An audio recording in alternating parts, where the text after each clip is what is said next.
Je suis sûr qu'à présent vous êtes tous horrifiés et que vous avez vu de nombreuses vidéos venant d'Espagne. Regardez ça, des dizaines de milliers, selon certaines estimations jusqu'à 80 000 Marocains et Nord-Africains ont envahi les territoires espagnols sur le continent africain, les enclaves espagnoles. Ceuta et... Désolé, j'oublie le nom de l'autre endroit. Melilla. Comment en sommes-nous arrivés là? Comment en est-on arrivé là? La situation est tellement grave que même ce salaud de Sanchez, qui a permis cela, qui a légalisé un demi-million de personnes, même lui a dit que nous déployons nos ressources pour que les choses reviennent à la normale.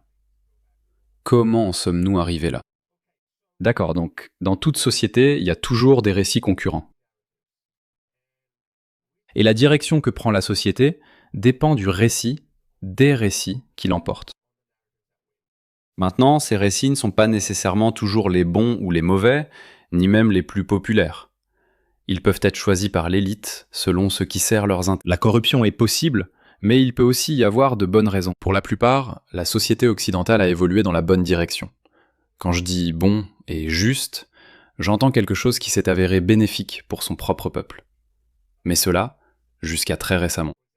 Par exemple, il y a maintenant 2 récits concurrents pour déterminer dans quelle direction la société occidentale devrait aller. Soit elle devrait rester homogène, culturellement homogène, soit elle devrait contaminer sa culture au nom d'une culture mondiale. Cela se produit en Espagne et ailleurs. Je vais vous montrer des vidéos pour illustrer la chronologie. Et avant d'aller plus loin, juste pour expliquer ma théorie selon laquelle les sociétés évoluent constamment. Tout évolue constamment. J'évolue, vous évoluez. Demain, vous prendrez une décision qui déterminera votre avenir. Donc de la même manière, les sociétés évoluent aussi constamment, et elles déterminent leur trajectoire future, la trajectoire de leur existence. Et ce sont les récits concurrents qui déterminent cette trajectoire. Comme vous le savez, l'Occident traverse une phase libérale et progressiste où il y a eu des récits concurrents. Le récit prédominant de la gauche a été celui-ci. Je veux demander aux migrants qui ont été socialement endoctrinés de ne pas nous laisser seuls face à tant de fascisme. Et bien sûr, oui, nous voulons qu'ils votent. Bien sûr, oui. Nous avons obtenu des papiers, la régularisation maintenant. Et maintenant, nous voulons obtenir la nationalité ou changer la loi pour qu'ils puissent voter. Bien sûr, espérons que la théorie du remplacement. J'espère vraiment que nous pourrons balayer complètement les fascistes et les racistes. Ce pays avec des personnes migrantes et des travailleurs. Bien sûr, je veux vraiment qu'il y ait un remplacement. Un remplacement des fascistes, un remplacement des racistes, un remplacement des profiteurs, et que nous puissions le faire avec les travailleurs de ce pays. Peu importe ta couleur de peau, que tu sois chinois ou noir. Morona avec toutes ses collègues dans ce pays. Donc ce récit était propagé par les socialistes et les néo-marxistes.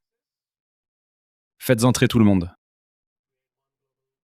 Créer une utopie socialiste mondiale et détruire les cultures occidentales de souche. Ça dure depuis un moment, et nous l'avons constaté. Et l'autre camp, notre camp, a riposté contre ce récit en disant que c'est un suicide. Cela se passe en Espagne et dans d'autres pays occidentaux, principalement des pays européens, mais c'est aussi arrivé en Amérique. Ça a commencé à se produire en Australie, où nous voyons l'inondation de ces hommes étrangers qui ne sont pas culturellement homogènes, qui envahissent nos pays. Et nous avons vu ces bagarres. Et je ne pourrais peut-être pas montrer toutes ces vidéos, car elles pourraient être un peu trop violentes. Tu peux. Ces personnes ont envahi les villes et villages européens en très grand nombre. Et nous espérions que ces gauchistes, marxistes, communistes woke finiraient par dire « D'accord, nous avons fait le mauvais choix ». Mais non, ce n'est pas ce qui se passe. Au lieu de cela, ce que nous voyons, c'est que ces femmes progressistes woke, non seulement elles suivent l'agenda socialiste communiste, mais elles ont aussi d'autres penchants. Regardez ça. Regardez cette femme espagnole woke qui serre dans ses bras un migrant illégal qui vient d'arriver ici. Elle est probablement en train de le consoler parce que je ne sais pas quel traumatisme il a vécu ou autre. Mais cela ne peut pas fonctionner. Faire venir 1 million de ces hommes ne fonctionnera pas. Par exemple, regardez cette femme. Elle accueille l'invasion de son propre pays. Les femmes blanches libérales le font depuis longtemps. Ou regardez celle-ci. Je parle souvent de la façon dont les gens peuvent être blessés à cause de leurs croyances ou de leur idéologie. Mais il existe un autre type de préjudice qui se produit discrètement, sans que la plupart des gens ne s'en rendent compte. Je parle de la collecte et de la vente de vos données personnelles. Et si je vous disais que votre adresse personnelle, votre email, votre numéro de téléphone et même des informations sur votre famille pourraient déjà être en ligne sans que vous le sachiez. Chaque jour, des courtiers en données et des sites web publics collectent, publient et vendent des informations personnelles. Cela peut entraîner du spam, des arnaques, des vols d'identité et même mettre votre vie privée en danger. C'est pourquoi j'aime Incogni. Il suffit de saisir votre adresse email et Incogni trouve automatiquement où vos informations personnelles sont exposées et envoie des demandes de suppression en votre nom. Le tableau de bord de l'application vous fournit des rapports détaillés montrant exactement où vos données ont été supprimées. Et avec le forfait illimité, vous pouvez aller encore plus loin. Collez simplement le lien d'un site exposant vos informations personnelles et les experts d'Incogni en protection de la vie privée s'occupent du reste, avec des suppressions sur mesure. Commencer ne prend que quelques minutes et après une autorisation unique, Incogni s'occupe du plus gros du travail à votre place. Reprenez le contrôle de votre vie privée maintenant. Utilisez mon code SPÉCIAL pour bénéficier de 60% de réduction sur tout abonnement annuel Incogni, avec en plus une garantie de remboursement de 30 jours. Scannez le QR code ou cliquez sur le lien ci-dessous pour commencer à supprimer vos informations personnelles d'Internet. Ils ne peuvent pas vous nuire s'ils ne vous trouvent pas. Nous avons justement eu cette vidéo hier qui est devenue virale à Calais. La vidéo de cette femme. Cette femme a aidé ces hommes à envahir la Grande-Bretagne. Cette femme woke les qualifie d'extrême droite. Ces femmes libérales font cela depuis longtemps, mais elles ne sont pas les seules.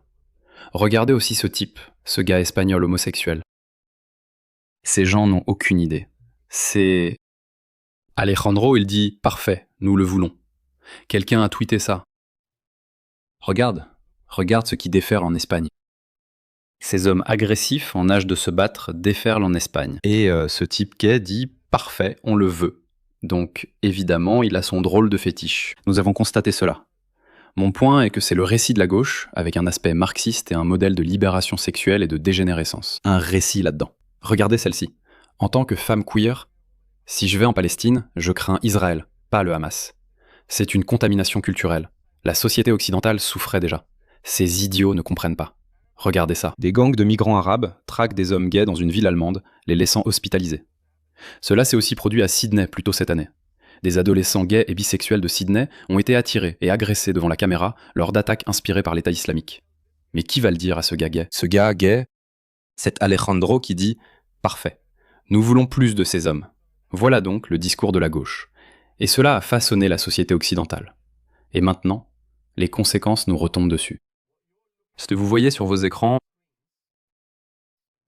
cette invasion de ces hommes n'en est que le résultat. C'est simplement le résultat de ce récit qui a prévalu jusqu'à présent. Mais il y a un récit populiste qui prend de l'ampleur dans le monde occidental, que nous avons propagé. Je suis un rouage de cette machine. Donc il y a différents rouages. C'est leur pièce mobile, nous a menés à ce point. Et cela a été le statu quo. Nous avons remis en question ce récit. Et nous avons dit « Non, arrêtez ça ». Et je pense que cela va... Eh bien, seul le temps dira si cet épisode va renforcer notre récit et aider notre récit à l'emporter. Ce qui, au final, déterminera la trajectoire de notre société. Par exemple, dans quelle direction elle devrait aller ? Devrait-elle continuer sur cette trajectoire d'auto-anéantissement progressif, alimentée par la gauche, ou bien notre récit commencera à l'emporter, et nous changerons la direction, ou nous changerons le cours de nos civilisations, ou de la direction de notre société. Et ce n'est pas seulement une société, c'est en fait la civilisation occidentale en général. Tout cela est confronté à cela, donc je pense que seul le temps nous le dira.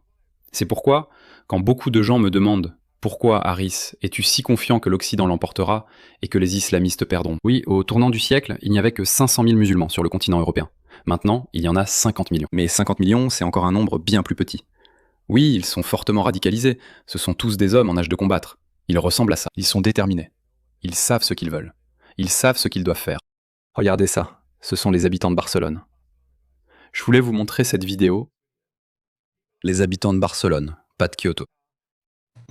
Ou une autre enclave espagnole.